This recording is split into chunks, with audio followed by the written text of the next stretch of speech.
Especially വീട് വിട്ട് മാറിക്കഴിഞ്ഞാൽ പിന്നെ നമ്മളെ കേൾക്കാനും മനസ്സിലാക്കാനും ഒരാളെ കിട്ടുന്നത് കുറച്ച് ടഫാണ്. എല്ലാവരും ബിസിയാണ്. അതുകൊണ്ട് തന്നെ ടൈം എന്ന് പറയുന്നത് അത്രയും പ്രഷ്യസ് ആണ്.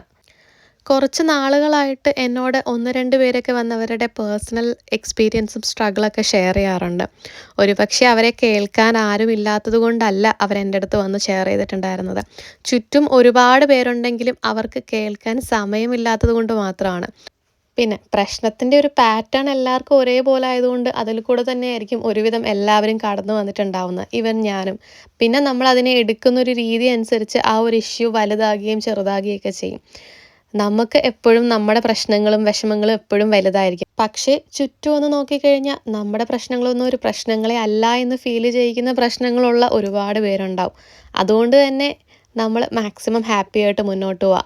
ഈ ചെറിയ ചെറിയ കാര്യത്തിലൊന്നും വിഷമിക്കേണ്ടടോ. അതുപോലെ നിങ്ങളുടെ ഏതെങ്കിലും ഫ്രണ്ട്സ് അവിടെ ഒറ്റയ്ക്കൊക്കെ ആണെങ്കിൽ ഇടയ്ക്കൊക്കെ ഒന്ന് വിളിച്ച് തിരക്ക് കേട്ടോ. അവർക്ക് ഒരുപാട് സന്തോഷമാവും.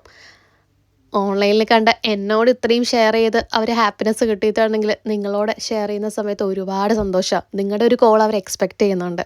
ഒന്ന് ഫോണിൽ വിളിച്ച് സംസാരിച്ചാൽ തീരുന്ന പ്രശ്നങ്ങളേ ഉള്ളൂ. ലൈഫ് മുന്നോട്ട് തന്നെ.